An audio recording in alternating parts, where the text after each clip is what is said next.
So the prelims and what we saw in the twilight on Saturday at the SCG, it's so rare in the aftermath of a prelim that every eye is almost exclusively drawn to the loser, including the home fans who stood and gave them an ovation as they left the field. Yeah. There's been nothing typical about this Collingwood team all year. The Cinderella run comes to an end in excruciating manner when the Houdini act was just agonisingly elusive. Most people would feel heartbroken after that. Craig, how do you feel? Yeah, it's difficult. Yeah, it's difficult because you get so close. There's just an overwhelming sense of pride, though. Hey, y'all played a heck of a game out there. We may not have won, but y'all definitely succeeded. Now, look, this is a sad moment right here for all of us. There ain't nothing I can say standing in front of you right now that can take that away. Yeah, just catch yourself emotions because you look at the players in the eyes and see how much they've hurt and how much they've given for the year to fall short. Yeah, just extremely proud of what they've been able to do this year, the group. This is undersized. It's the moment in the stands where you think if I cheer louder, will it make a difference? I just said at three-quarter time, they've got all the tools to know what to do right now, and it's a season of lessons learned.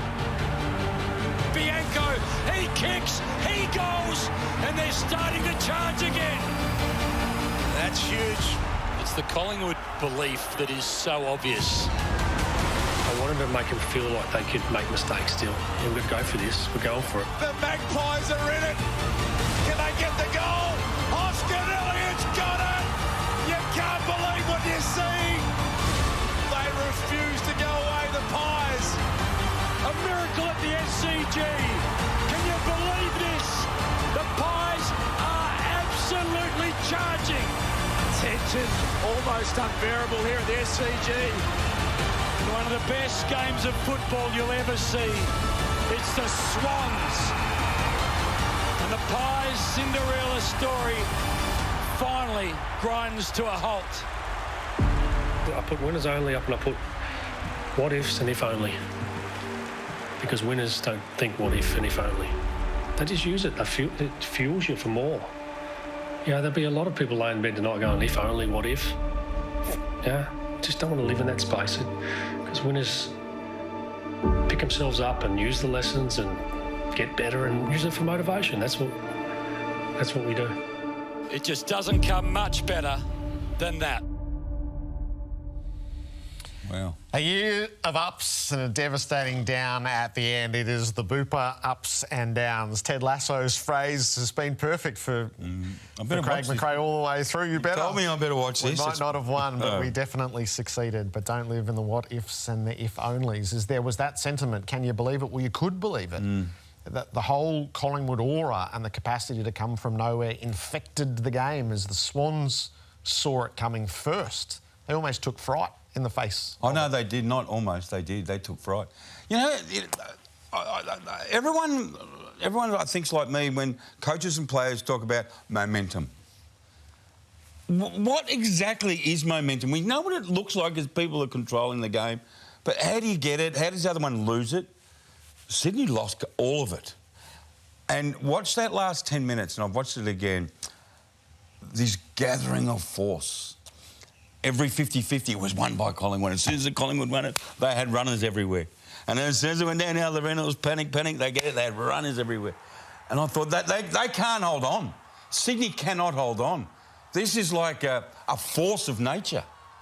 They can't lose. And they did, and they lost. And they lost by a point, Jared. Yep. And they've won so many games this year by the narrowest of margins. And at the end, the final death cut was 1 point. On the road in Sydney, it was... Football's just been saved this year, and Collingwood have gone a long way to saving it. But that game of Australian rules football was top of the tree for emotion, for sadness, for hanging on, for momentum, for for everything. They were all in the Pies. For gallantry. So we took calls this morning, not just from the Collingwood people who'd gone up and had the 8 hours on the Hume to contemplate the what-ifs and the if-onlys, but from Sydney people who stood in those terraces and gave a standing ovation to Collingwood as they left the scene. It was just so unusual in the aftermath of that game. You often say, are we ready to grow up, the fans of Australian rules? Watching that on the weekend, you thought, well done, Sydney, well done, because I think all of us who follow footy were really proud and envious of what Collingwood was able to do this year. You talk to Collingwood supporters, it's their best season ever, Jared, ever, and they haven't won the flag. So, typically, Craig McRae in the aftermath spoke about winning and getting better and learning, and that's been his message all the way through. So, you know, that'll hold them in good stead. Now, that last 20 minutes of the game, 10, 15 minutes, does that have an impact this week from Sydney's point of view? I mean, they were gassed. They were out on their feet, and now they've got to come in and play a grand final. Does that play a role, you think? I don't know. The short answer to that is I don't know. They'll be wiser for it. They won't play a tight finish like that again. Well, they wouldn't want to. No. They just wouldn't want to. So if they get themselves into a similar scenario, it will be different. So we choose moments. So is it fair to pin it on an umpiring decision to examine that? No. We could easily go for Noble tapping the ball away and giving up a fundamental 50-metre or more with the cross that's picked off by mistakes everywhere. For a goal. There's mistakes everywhere. Mistakes everywhere. But with that umpiring one, the decision not to pay the in the back, Jared, I reckon the rules of the game are really good, right? I reckon the rules have been fantastic. But there's a fundamental rule that's been around for 130, 40 years, and that's pushing the back. And this year, Jared, we spoke about it several times. That has been allowed to creep back into the game. We had a period of, off the top of my head, 8 years, hands in the back. You couldn't even touch them. And now what we've seen this year is, especially forwards, pushing defenders out. And that's play on. Now, I don't think that's right. And it come back to bite in a preliminary final. Did it decide the game? No, it didn't decide the game. A lot of things decided the game. That was one of many big moments. But I like 50-50s. I don't want pushing the backs and not pushing the backs to decide games. But you're right, the more kick across the ground. John Noble, I thought, had one of his worst. Oh, that sounds terrible. He's out there in the field doing his best. He had moments that he'd like to have again. But just on the other side, I want to mention one name, Lance Franklin. Yeah, so let's focus on the Swans, who have come to hand perfectly with 9 straight wins and set the game up with a 36-point lead to that point. And the game revolved around Lance Franklin for a half. You couldn't believe that would be the case. It was incredible watching him. You know, again, we're only sitting in the outer. When a champion of the game is scolded like he is, or he was after the Stephen May one-on-one, where everyone was saying, you're done, Lance, you're done, you're too slow, you've got no impact. It'd be great to be in his mind. What are you thinking, Lance? That I actually am in trouble? Or, let me show everyone, I like the aggressive Lance Franklin. When he's slapping opposition people more than he's getting the ball, I like it. Him and Papley went to town on the Pies emotionally. But Lance actually flew for the ball a hell of a lot more than he does. And he chops everywhere. He was getting it in the face, the chest.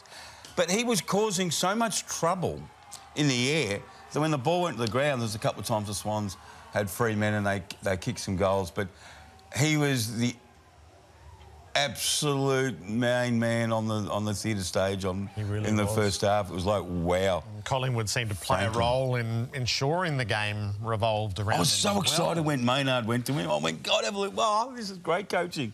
There was so much to like about that. They're a great club, the Sydney Swans, aren't they? They are a great football club. And we will get to revel in that all week. Yeah. Callum Mills will join us tomorrow. Now, will Sam Reeds be there, subbed out at half-time with an adductor injury, which the Swans aren't tipping their hand just yet. Maybe we'll learn more tomorrow. I think they've released something late today saying it's a groin strain. They'll say it's a minor groin strain, but it's a groin strain. Now, Jared, We don't know if he's going to get up. I don't know what sort of treatment he's going to have. Can you get over a groin strain in 7 days? Not usually. Oh, no. So you go in. Do you want to go in with a 70% Sam Reid? What if he does it in the first quarter and he's out? They're down to 21. And they profoundly missed him once he was gone. Oh, he's playing. He's having a really good last third of his career, Sam Reid. Really, really good. Now, John Longmire has to make that decision. And Reid, will you be able to survive 4 quarters of the hustle and bustle of a grand final?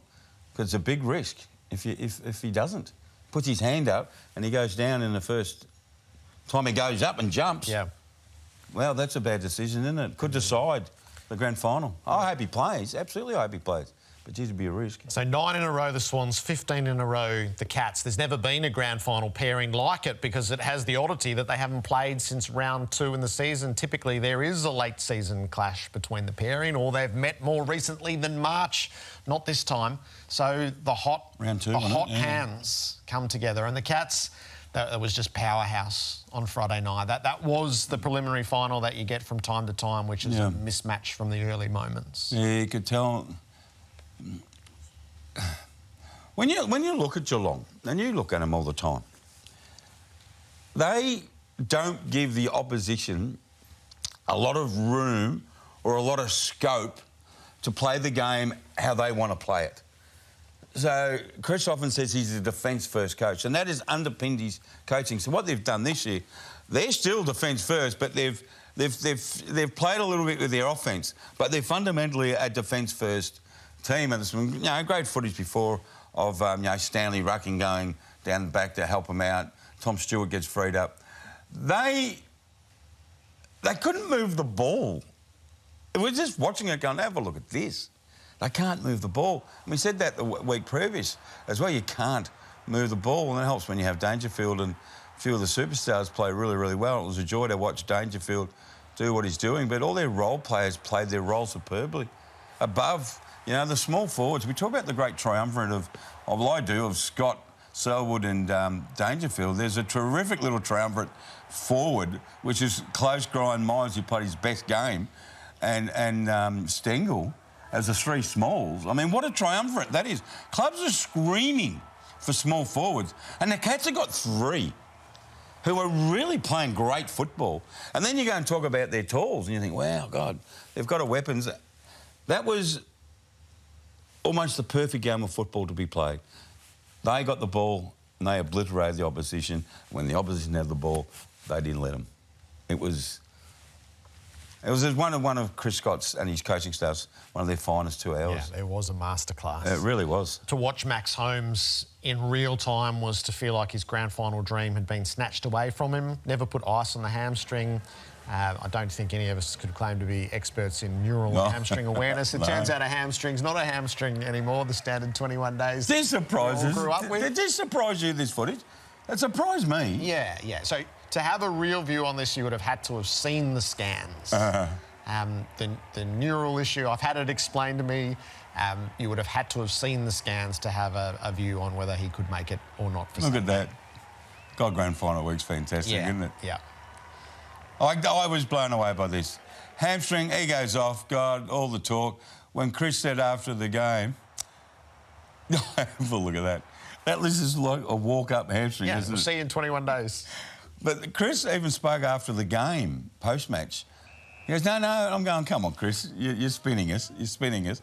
But to see the training and him running around today makes me think, he's a chance to get up. But again, it's a risk, isn't it? Yeah. We'll follow it over the course of the week. The Lions, so 2 tremendous final wins.